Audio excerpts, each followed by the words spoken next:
यमुना पार के दोनों सांसदों ने भी ली शपथ। हर्ष मल्होत्रा को मंत्री के रूप में पहले दिलाई गई शपथ। मनोज तिवारी ने भी तीसरी बार ली शपथ।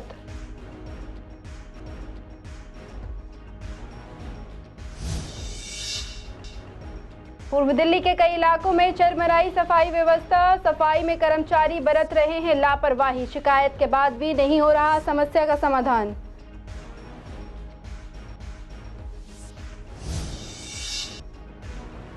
नाले किनारे रखी गाद बढ़ा रही जनता की परेशानी। लोगों को आने जाने में हो रही दिक्कतें। शिकायत के बाद भी नहीं हो रहा समाधान।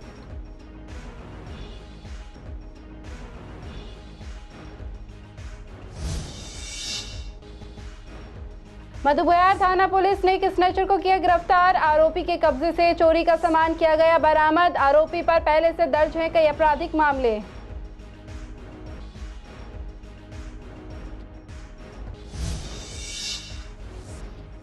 नाजिर फूड रेस्टोरेंट में घुसकर लूटपाट करने वाले आरोपी गिरफ्तार। 2 देसी पिस्तौल और 2 कारतूस किए गए बरामद। पुलिस आरोपियों से लगातार कर रही है पूछताछ।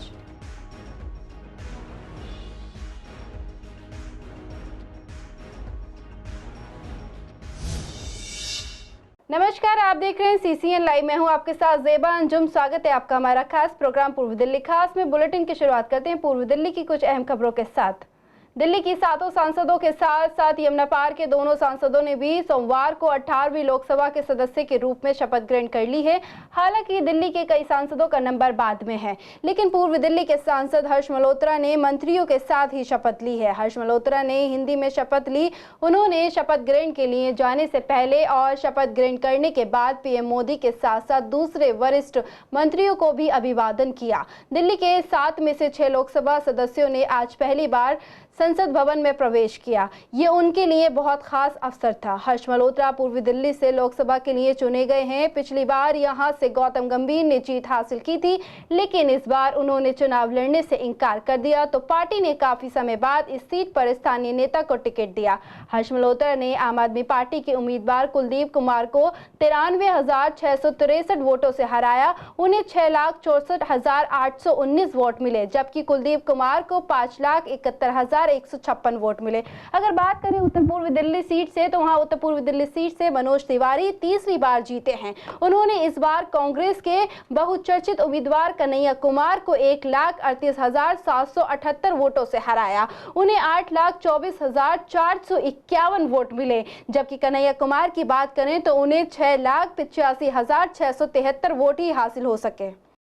मैं हर्ष मल्होत्रा जो लोकसभा का सदस्य निर्वाचित हुआ हूं, ईश्वर की शपथ लेता हूं कि मैं विधि द्वारा स्थापित भारत के संविधान के प्रति सच्ची श्रद्धा और निष्ठा रखूंगा। मैं भारत की प्रभुता और अखंडता अक्षुण्ण रखूंगा तथा जिस पद को मैं ग्रहण करने वाला हूं उसके कर्तव्यों का श्रद्धापूर्वक निर्वहन करूंगा। मैं मनोज तिवारी जो लोकसभा का सदस्य निर्वाचित हुआ हूं, ईश्वर की शपथ लेता हूं कि मैं विधि द्वारा स्थापित भारत के संविधान के प्रति सच्ची श्रद्धा और निष्ठा रखूंगा। मैं भारत की प्रभुता और अखंडता अक्षुण्ण रखूंगा तथा जिस पद को मैं ग्रहण करने वाला हूं उसके कर्तव्यों का श्रद्धापूर्वक निर्वहन करूंगा।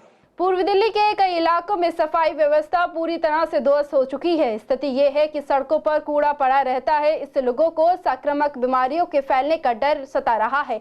सफाई की सही व्यवस्था नहीं होने के कारण लोगों को परेशानियों का सामना करना पड़ रहा है।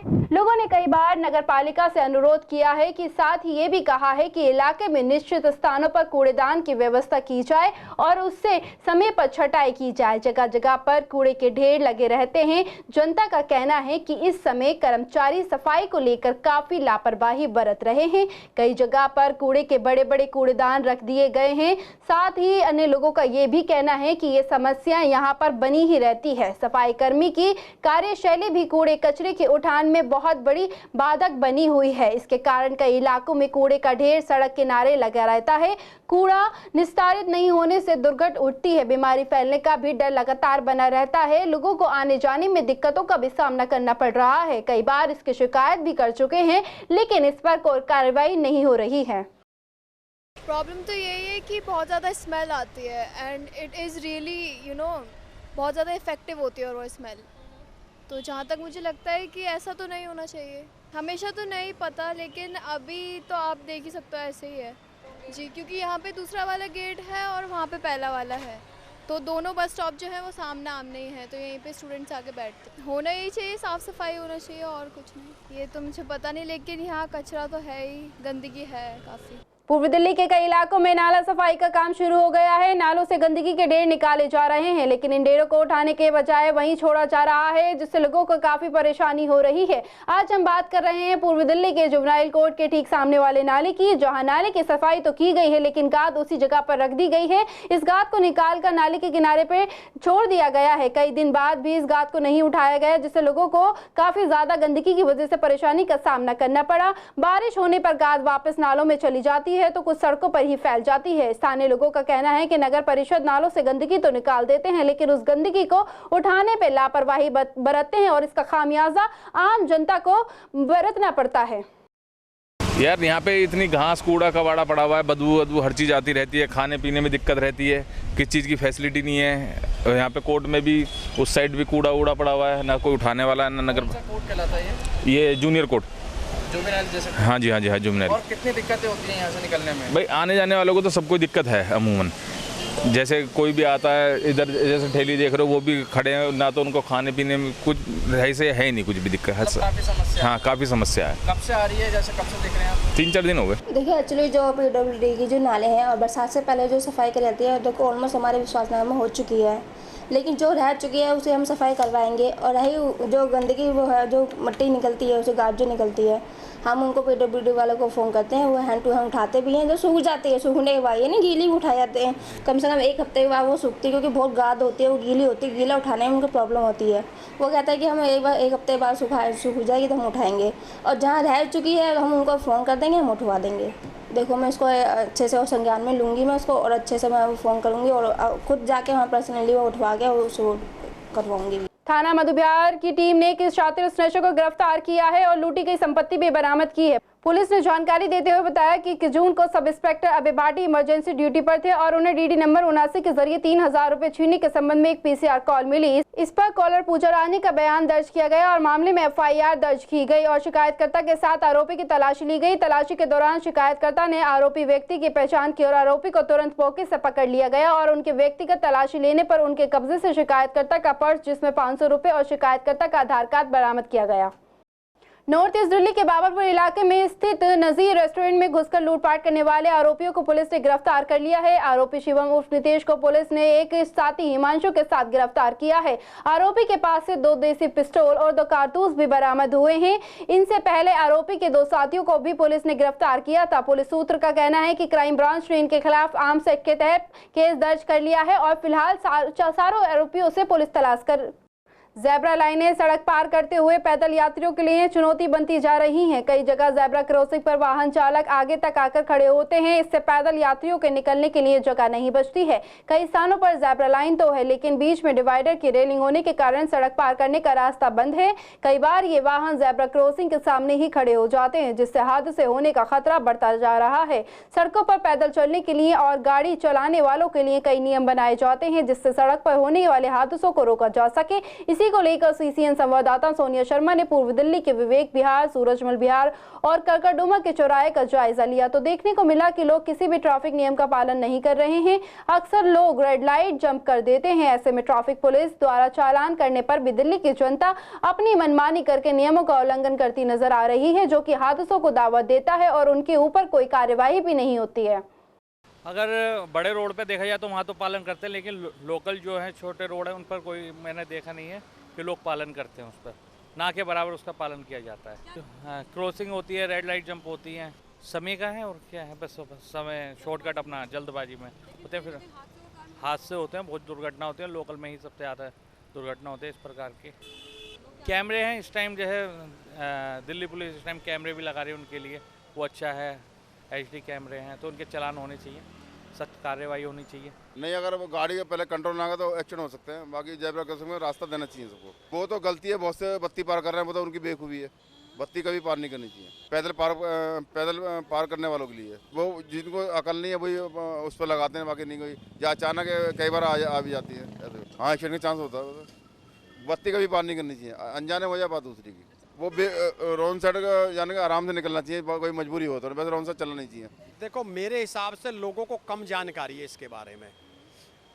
जितनी मेरी समझ है, मुझे नहीं लगता कि लोगों को जानकारी है। अगर लोगों को जानकारी होती तो इस जेब्रा क्रॉसिंग का वो जो है ना पालन करेंगे और इसी से चले निकलेंगे। लोग आगे नहीं, पूरा उसको जो ढक लेते हैं, पूरा उसके ऊपर तक चढ़ जाते हैं लोग, उसको खाली ही नहीं छोड़ पाते ना। तो बहुत बुरा हाल है लोगों का, बिल्कुल दिक्कत है। पैदल वालों को दिक्कत है, बिल्कुल दिक्कत है। हादसे बहुत ज़्यादा होते हैं, हादसे बहुत ज़्यादा होते हैं। मेरे हिसाब से जागरूकता अभियान चलाना चाहिए दिल्ली ट्रैफिक पुलिस को। चालान भी करना चाहिए, लेकिन जागरूकता पहले, सबसे पहले तो जागरूकता का काम होना चाहिए। जेब्रा क्रॉसिंग जो बनी है वो पैदल चलने वालों के लिए बनी है, ताकि रेड लाइट हो जाए तब उनके एक ग्रीन लाइट होती है उनके पैदल चलने वालों के लिए। लेकिन यहाँ कोई पालन नहीं है, यहाँ कोई पालन नहीं है, ना रेड लाइट कोई मानता ना कुछ मानता यहाँ पर कोई। जेब्रा क्रॉसिंग क्या, जेब्रा क्रॉसिंग के बाद एक लाइन होती है वाइट वाली, वो उसको भी क्रॉस कर जाते हैं। वो उनको पता नहीं कहाँ की जल्दी होती है, कहाँ की भाग दौड़ी रहती है उनको, अब समझ में नहीं आता। यहाँ तो बहुत ज़्यादा एक्सीडेंट होते हैं। यहाँ तो मैं परसों इधर ही बैठा हुआ था, कोर्ट से किसी काम से मैं आया था, जूस पीने के लिए आया था यहाँ पर मैं।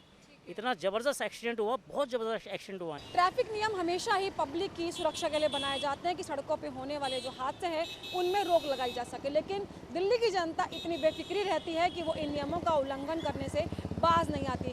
आज हमने जायज़ा लिया कि क्या चौराहों पर जो जेब्रा क्रॉसिंग है उनके पीछे गाड़ी लगाई जाती हैं या फिर उनके आगे। तो आपको दिखाना चाहूँगी कि हर तरफ, हर चौराहे पे हाल यही है। जब हमने विवेक विहार, सूरजमल विहार और ये कड़कड़ुमा की तरफ जो रेड लाइट्स बनी है इन पर जायज़ा लिया कि क्या रेड लाइट पे लोग जेब्रा क्रॉसिंग के बाद में गाड़ियाँ लगाते हैं। तो लेकिन देखने में हमें क्या मिला कि हर चौराहे पे अधिकतर लोग, लगभग 90% लोग कह सकते हैं कि गाड़ियां जो हैं जेब्रा क्रॉसिंग के आगे ही खड़ी करते हैं और जो जेब्रा क्रॉसिंग है वो नज़र भी नहीं आती, गाड़ियों से पूरी तरह से कवर हो जाती है।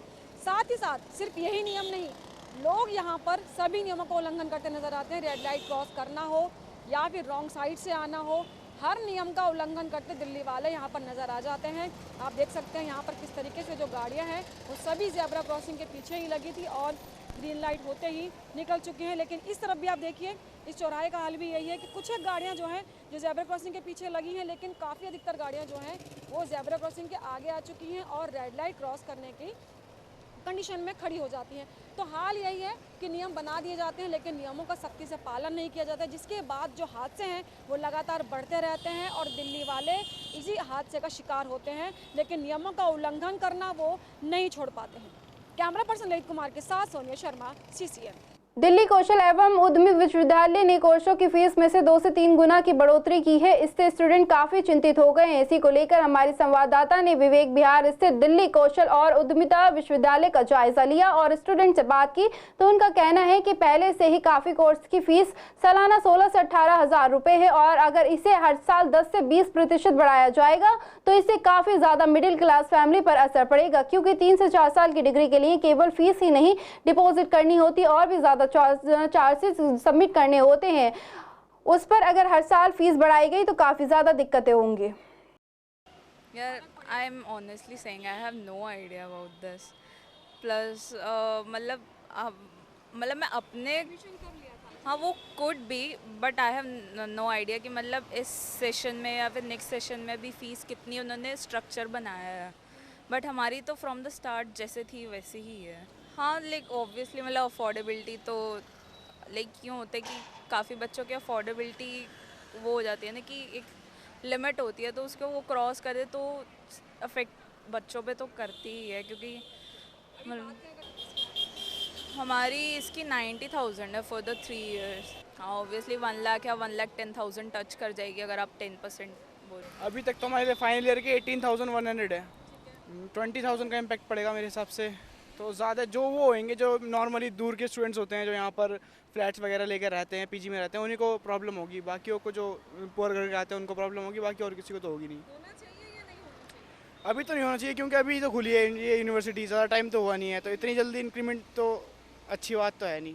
जी हाँ, बिल्कुल होने वाली है क्योंकि उनको इम्पैक्ट पड़ेगा, उनके जो भी चार्जेस होते हैं वो बढ़ जाएंगे, तो फिर बाकी सब चीज़ों में उनकी लाइफ में इम्पैक्ट पड़ेगा जब चार्जेस बढ़ जाएंगे। तो फीस इंक्रीमेंट ठीक है भी, क्योंकि इतना टाइम हो गया यूनिवर्सिटी को, तो एक टाइम के बाद फ़ीस तो बढ़ानी पड़ेगी अगर हमें इंफ्रास्ट्रक्चर भी देखना है यहाँ का। तो बट वही है कि मिडिल क्लास फैमिलीज़ और जो बाहर से बच्चे आ रहे हैं उनके लिए थोड़ा इशू रहेगा।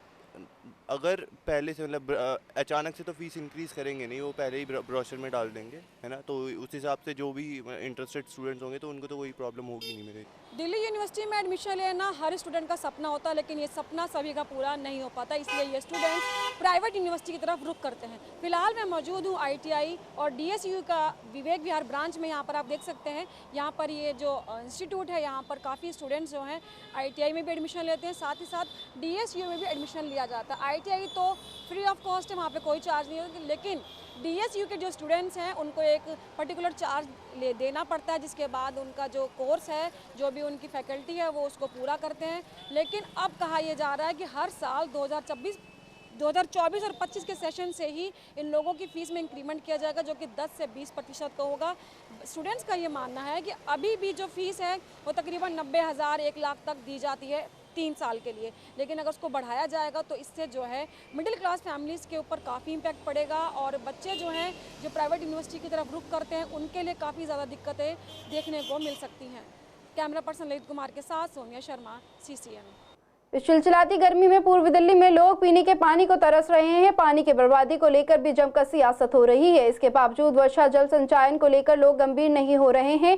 यमुना पार के अधिकतर थानों में वर्षा जल संचयन प्रणाली ने रेन वाटर हार्वेस्टिंग सिस्टम नहीं है। इसके चलते वर्षा का पानी थानों की छतों से नालियों में जाता है। जुलाई में दिल्ली में मानसून के दस्तक देने की उम्मीद जताई जा रही है। हर वर्षा का पानी नालों में बहकर बर्बाद हो जाता है, भूजल का स्तर गिर जाता है। उस स्तर को सुधारने के लिए वर्षा जल संचयन प्रणाली जरूरी है। यमुना पार में 39 थाने हैं, इसमें से 37 थानों में वर्षा जल संचयन प्रणाली ही नहीं है। पुलिस चाहे तो वर्षा का पानी को बचा सकती है। अधिकतर थाने 100 गज से अधिक है, जमीन पर बने हुए हैं। 100 स्क्वायर मीटर या इससे अधिक के भवन में रेन वाटर हार्वेस्टिंग सिस्टम लगाना जरूरी है। पहले 500 स्क्वायर मीटर तक के भवन में हार्वेस्टिंग सिस्टम जरूरी था। दिल्ली जल बोर्ड हार्वेस्टिंग सिस्टम को लेकर सोसाइटी में तो सख्त नजर आती है, लेकिन दिल्ली पुलिस के लिए ये सख्ती नजर नहीं आती। हाइपरटेंशन, जिसे आमतौर पर हाई ब्लड प्रेशर कहा जाता है, ये तब होता है जब ब्लड वेसल्स पर बहुत अधिक दबाव बनता है। इससे शुरुआती स्तर पर स्थिति सामान्य रहती है। इसी को लेकर हमारे संवाददाता ने डॉक्टर से बात की पूर्वी दिल्ली की, तो उनका कहना था कि सबसे पहले बीपी मापने में आधा घंटा पहले कोई भी कसरत ना करें और ना ही मोबाइल फोन का इस्तेमाल करें। आप अगर कोई भी इलेक्ट्रॉनिक सामान का इस्तेमाल करते हैं तो उससे आपका ब्लड प्रेशर का जो है वो ठीक तरीके से नहीं आ पाता है। यानी कि अगर आपके पास मोबाइल नहीं भी है, जैसे वृद्ध लोग हैं, हो सकता है उनके पास मोबाइल ना भी हो, तो भी सबसे पहली राय ये होती है कि कहीं भी आप जाए, सबसे पहले 15-20 मिनट वहाँ वेट करिए। यानी आपका हार्ट रेट नॉर्मल हो जाएगा, एक एंग्जाइटी होती है वो थोड़ी सेटल डाउन हो जाती, उसके बाद ही ब्लड प्रेशर चेक कराइए। जहाँ तक आपका प्रश्न है कि मोबाइल फ़ोन का इस्तेमाल करने से ब्लड प्रेशर में फ्लक्चुएशन आती है, आपका बिल्कुल सही कहना है। कोई भी इलेक्ट्रॉनिक उपकरण अगर आप इस्तेमाल करते हैं, ना कि सिर्फ मोबाइल, इवन ये जो वो वॉक करने के लिए जाते हैं, जो उपकरण वो यूज़ करते हैं, उससे भी डेफिनेटली कहीं ना कहीं हार्ट बीट में चेंजेस आते हैं, और जहाँ हार्ट बीट में चेंजेस आएंगे वहाँ पे ब्लड प्रेशर में फ्लक्चुएशन आ सकता है। तो ये हमेशा हमारा मानना है कि any electronic gadget will definitely change the pulse rate, heart rate and the blood pressure. ये जो भी साधन हमारे पास है, इसका हम इस्तेमाल उतना रखें जितनी हमारी स्वयं की ज़रूरत है, ना कि इसको व्हाट्सएप यूनिवर्सिटी के लिए इस्तेमाल करें, ना उसके जो भी चीज़ हमारे पास है उसको हम किसी और को प्रकाशित कर रहे हैं, हम खुद उसको पढ़ रहे हैं। तो ये चीज़ों को जितना हो सके उतना अवॉइड करिए। दूसरा, एक मैं यंगस्टर्स को ज़रूर कहना चाहूँगा कि जो इस मोबाइल उपकरण के ज़रिए आप लोग गेमिंग करते हैं, जो गेम जोन चलते हैं, आजकल बहुत सारे फ़ोन्स आ रहे हैं जिसको और लोग कहते हैं कि स्पेशली डिज़ाइन फॉर गेमिंग, उस चीज़ को आप डेफिनेटली अवॉइड करिए। मैं पेरेंट्स को भी राय दूंगा कि अगर ऐसे फ़ोन्स आप दिलाना चाहते हैं, ऐसे गैजेट्स आप दिलाना चाहते हैं अपने बच्चों को, तो कृपया करके ऐसी चीज़ें ना दिलाएं। हम पहले के ज़माने को ध्यान करते हैं तो हर बच्चा पार्क में जाके खेलता था, ना कि मोबाइल पे गेमिंग करता था। आज की डेट में 30-32 साल की उम्र में भी ब्लड प्रेशर पाया जाता है। क्यों पाया जाता है? क्योंकि बच्चे की फ़िज़िकल एक्टिविटी बिल्कुल ख़त्म हो गई है। आज हर तीसरे बच्चे को, हर दूसरे बच्चे को चश्मे लगे हुए। क्यों? क्योंकि वो गेमिंग जोन पे लगा हुआ है, हर वक्त वो मल्टीमीडिया से घिरा हुआ है। यानी कि हम जो एक नेचुरल प्रोसेस ऑफ अपब्रिंगिंग है उसको ख़त्म करके सब कुछ हमने एक छोटे से कमरे में सीमित कर दिया है, जिससे विटामिन डी की डेफिशिएंसी होती है, जिससे कि बच्चे को एक अपनी जो एक शारीरिक वृद्धि है उसमें भी कहीं ना कहीं रुकावट आती है। तो मेरी हाथ जोड़ के विनती रहती है हर एक से कि अपने बच्चों को इन गैजेट से जितना हो सके उतना दूर रखने की कोशिश करिए। अभी तो हमें पता ये चला है कि इन उपकरणों से हार्ट रेट, हार्ट बीट और ब्लड प्रेशर में फ़र्क पड़ रहा है। आने वाले 15-20 साल में और कहाँ पे इसकी क्षति होने वाली है ये आज से नहीं जानते। इसके लिए सावधान रहना बहुत ज़रूरी है। पूर्वी दिल्ली की थाना कल्याणपुरी टीम ने एक चोर को चोरी की स्कूटी के साथ गिरफ्तार किया है। पकड़े गए आरोपी की पहचान रिजवान उर्फ इमरान उर्फ कुल्लू निवासी वेलकम के तौर पर हुई है। थाना कल्याणपुरी में गुप्त सूचना प्राप्त हुई थी कि रिजवान नामक एक व्यक्ति चोरी की स्कूटी के साथ कोंडली पुल के पास आने वाला है। सूचना पर कार्रवाई करते हुए assistant sub inspector Naresh Kumar की टीम ने कोंडली पुलिस के पास छापेमारी दल का गठन किया, जहां मुखबिर के कहने पर पुलिस ने छापेमारी कर एक व्यक्ति रिजवान को स्कूटी के साथ गिरफ्तार कर लिया। पुलिस ने बताया कि 9 जून को ये स्कूटी जामिया नगर से चोरी हुई थी। पुलिस ने अपराधी के खिलाफ चोरी का मामला दर्ज कर उसे गिरफ्तार कर लिया है। साथ ही पुलिस का यह भी कहना है कि आरोपी पर पहले से कई चोरी के मामले दर्ज हैं। फिलहाल पूर्वी दिल्ली खास में सिर्फ इतना ही। बाकी खबरों के लिए देखते रहिए CCN लाइव।